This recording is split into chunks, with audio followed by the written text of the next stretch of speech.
Voilà, nous y sommes, la deuxième projection du film African Glory ce dimanche 15 décembre 2024. Une foule de tout âge s'est ruée vers le cinéma magique Babemba pour une tournée qui a du sens dans le pays des descendants d'Aboubakari II. Pour le réalisateur du film, ce projet est une quête de mémoire. Ce qui m'a inspiré, c'est que j'ai jamais entendu cette histoire-là à l'école. C'est une histoire extraordinaire. C'est 2000 navires qui quittent l'Atlantique, d'un empire gigantesque. Je me suis dit, mais pourquoi dans nos écoles on ne nous enseigne pas ça, et encore moins dans les écoles d'Afrique?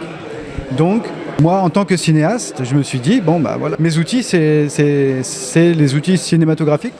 Et donc, voilà, j'ai pris cette initiative d'essayer de transmettre cette histoire. Coproduit par l'illustre artiste malien Cheikh Tidiane Seck, ce film est pour ce dernier non seulement une quête de mémoire, mais peut-être aussi un devoir, car raconter cette histoire de l'empereur Aboubakari II, c'est raconter l'histoire qui a marqué et bercé son adolescence. Et cette histoire, comme je me plais à le dire, j'ai dit à qui veut l'entendre, c'est l'histoire de mon enfance.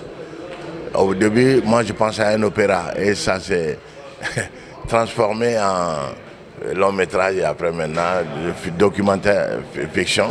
C'est une histoire juste pour dire que non, nous, la vérité, nous la voulons avec aussi les récits. Je ne reviendrai pas de cette expédition, mais mon nom reviendra. Telles furent les dernières paroles de l'empereur Aboubakari II à son peuple avant son voyage. Pourtant, ce personnage historique reste méconnu par bon nombre de Maliens. L'historien présent lors de la projection a bien voulu nous éclairer sur ce sujet.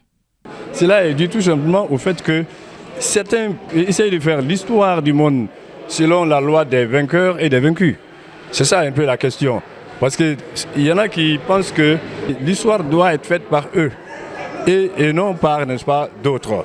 Ce projet ne se limite pas juste à l'écran. Il est surtout porteur d'un message fort. Ce film devient le berceau d'une nouvelle manière de raconter l'histoire, à la fois locale et universelle.